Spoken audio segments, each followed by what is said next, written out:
What's going on YouTube? It's Mike here. Today guys, in this video I'm going to be reviewing the iPad mini with Retina display.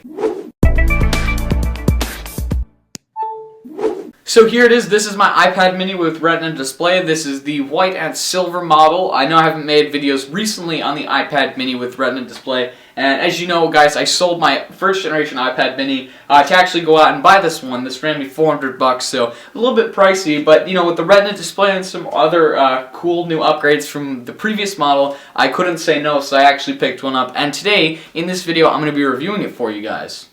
So here it is, the iPad mini with Retina display. This is probably one of the most anticipated devices from Apple this year. Now I know that sounds a little bit weird when I say that, but considering it has the Retina display, finally something we always wanted in the iPad mini that never happened, it's about time that we finally got it. Of course, the Retina display is probably the most noticeable and nicest part of this tablet, considering you could see practically no pixels with the human eye, and the display looks absolutely beautiful and stunning with pictures, apps, games, you name it.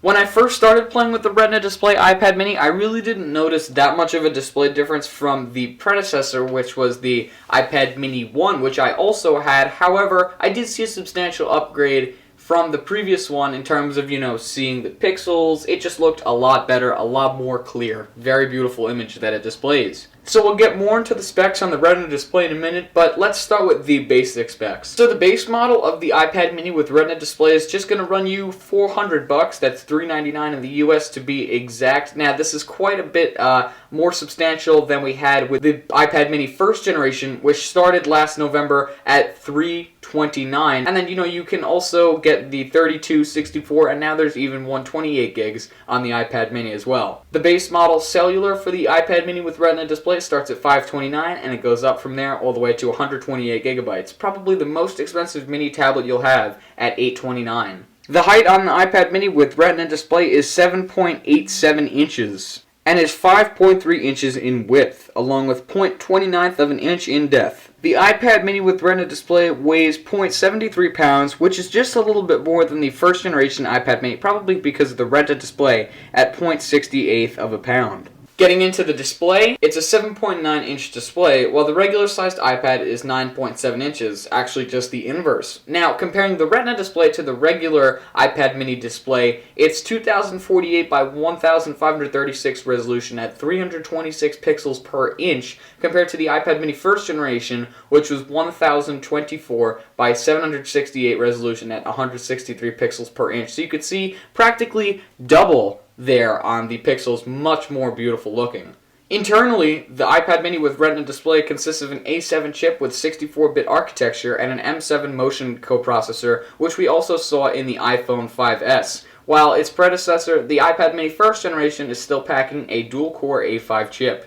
The cameras, ports, buttons, and stuff like that, compared to the iPad mini first generation and the second generation with Retina display, are all pretty much the same, except the only noticeable one is the dual mic that is now located at the top of the iPad mini, considering there's also one right above it on the top. Anyway, for those that don't know some of the buttons and ports on this, I'll just go over that briefly. On the bottom here, we have our home button, which unfortunately is not the Touch ID sensor that we got on the iPhone 5S. A lot of people were thinking that they'd bring Touch ID to the tablets, and they were wrong. Even on the iPad Air, they stuck with the regular glass home button. Of course, we have our 7.9-inch multi-touch display like we talked about, and we have a front-facing 5-megapixel FaceTime camera on the front. That'll get you pictures, video recording, basic stuff like that, as we had from the previous iPad mini. On the side of the device, we have our volume rockers as well as our mute switch, which can be switched out in settings for a portrait orientation lock. Don't know why Apple still includes that, but it's the option.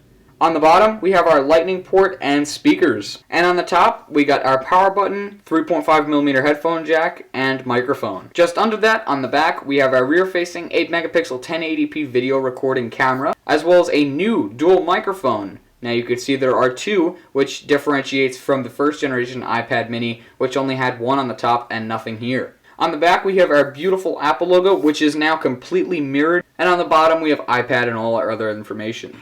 Overall, the performance of the iPad mini with Retina display is fantastic. I'm able to get things done a lot faster and probably more efficiently as well compared to the way that I used to on my first generation iPad mini. I definitely saw a performance improvement in speed, graphics, you know, simple stuff like that. That would obviously be because of the Retina display upgrade, the processor upgrade, and so on. Now, while the display is the most beautiful part of the updated tablet, many people are wondering if it's worth the upgrade from the first generation iPad mini. Now, my final opinion on this is it probably isn't. I would definitely stick with your first generation iPad mini for now.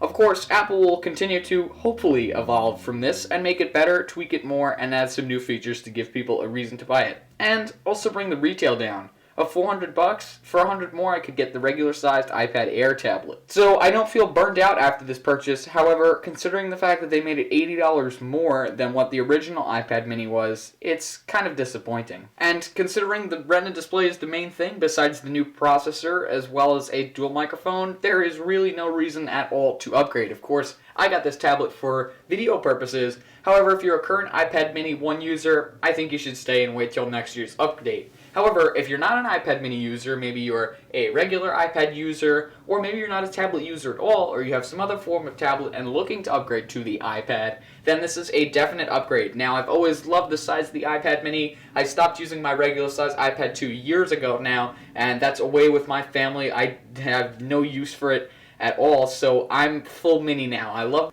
the lightness of the tablet, the portability, the fact that you can hold it in one hand. It's just fantastic. It's definitely something that was needed for a long time from Apple.